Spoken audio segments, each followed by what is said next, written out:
Assalamualaikum warahmatullahi wabarakatuh. Apa kabar semuanya? Selamat bertemu kembali dalam pembelajaran baca tulis Al-Quran yang akan kita bahas pada kesempatan ini. Pada pertemuan di pelajaran pertama menjelaskan tentang bacaan mad atau bacaan panjang. Di antara banyak macam dari mad far'i tentunya atau mad cabang, salah satunya diantaranya adalah ada yang dinamakan mad lazim musaqal kalimi, ya, mad lazim musaqal kalimi. Namun sebelumnya kita lihat di kompetensi dasarnya, yaitu memahami hukum bacaan mad lazim musaqal kalimi, kemudian mad lazim mukhaffaf dan mad lazim harfi musbah serta mad lazim mukhaffaf harfi. Ya, di antara macam-macam mad akan dijelaskan pada pembelajaran kali ini. Tentunya kita juga mengenal ada tujuan pembelajaran.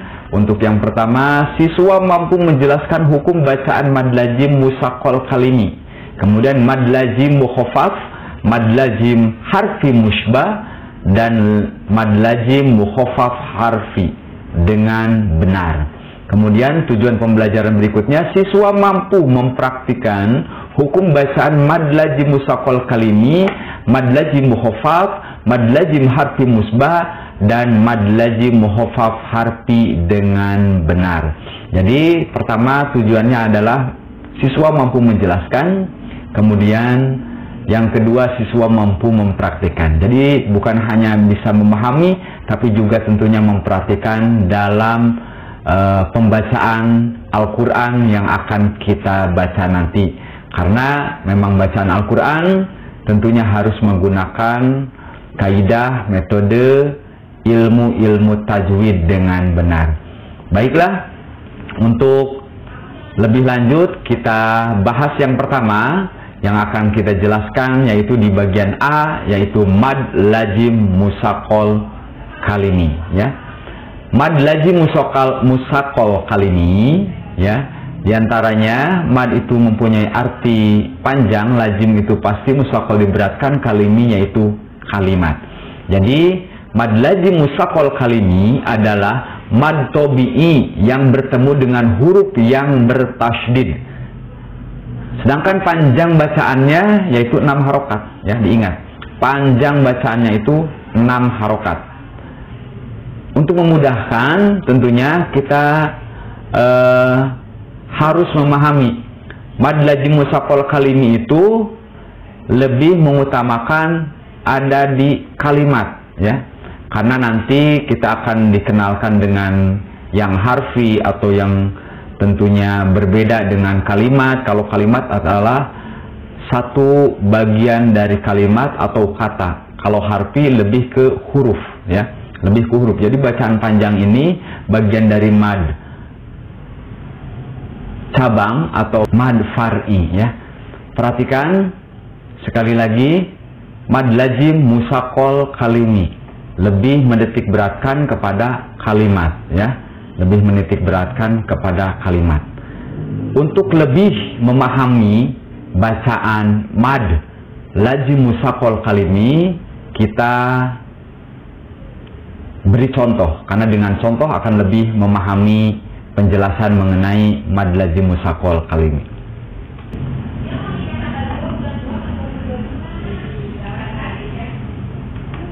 Baik, kita perhatikan contoh mad lazim musaqal kalimi. Di sini ada nomor kalimat, sebab dan surat. Perhatikan. Tadi disebutkan bahwa di mad lazim musaqal kalimi itu ada mad tabi'i, ya, ada bacaan mad. Mana bacaan mad itu? Ya, lihat. Waladhdallin. Nah, di do setelah do itu ada alif. Alif itu dalam keadaan sukun dan sebelum alif harokatnya adalah fathah.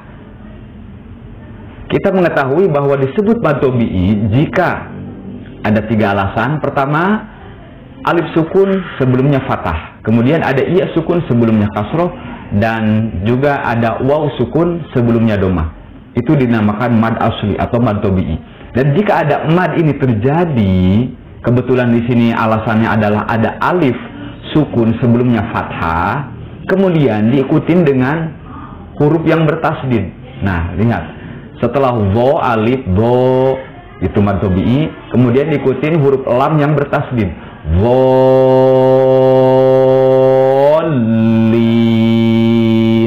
Di sini menjadi berat bacaannya. Nah, namanya musakol, diberatkan ya. Dalam kalimat. Nah, kalimat ini disebut kalimi atau sering juga disebut kilmi ya.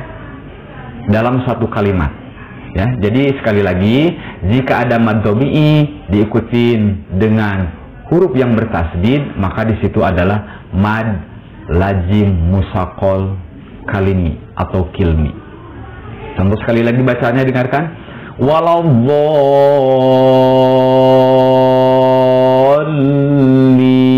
Waladhdallin.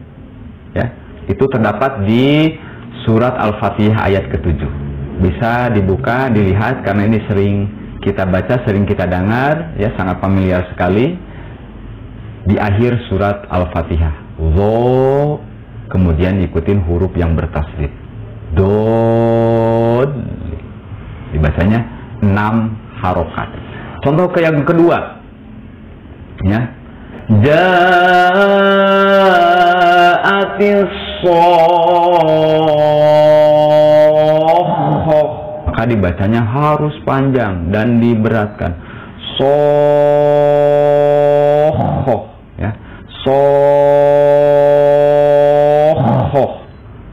Nah, bertemu dengan tasdid baca panjang, kemudian bertemu dengan tasdid. So panjang bertemu dengan huruf ho yang bertasdid. Ada di surat Abasa ayat ke-33. Lanjut ke contoh yang ketiga. Wassofati soffa. Sama halnya diawali dengan adanya mad tabi'i atau mad asli diikutin dengan huruf yang bertasdid.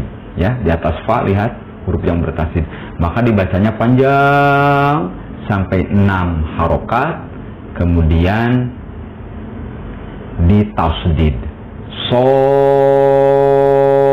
Soffati soffa ya, sod, kemudian diikutin huruf fa yang bertasdid. Ada di surat As-Saffat ayat pertama. Kemudian contoh yang keempat yaitu bacaannya al-haqqah. Ya, di sini ha sama seperti halnya contoh-contoh yang tadi. Ha adalah mad tabi'i atau mad asli, karena di sini adalah ada alif sukun di sebelumnya harokat fathah, kemudian bertemu dengan huruf qaf yang bertasdid, maka ini diberatkan alias musakol. Haqqah, 6 harokat. Untuk membedakan dan membedakan bacaan mad lazim musakol kali ini adalah tanda lengkung ininya. Tanda lengkung ini menandakan bahwa bacaan madnya adalah panjang. Tanda lengkung ini nih seperti ini ya, itu menandakan bacaannya panjang ya. Jadi dengan contoh ini kita akan lebih memahami hukum bacaan mad lazim musakol kali ini ya. Dengan 4 contoh tadi, insya Allah kita akan lebih memahami bacaan bagian dari mad far'i atau mad cabang. Salah satunya adalah mad lazim musakol kali ini ya. Terima kasih penjelasannya. Sekian, terima kasih. Wassalamualaikum warahmatullahi wabarakatuh.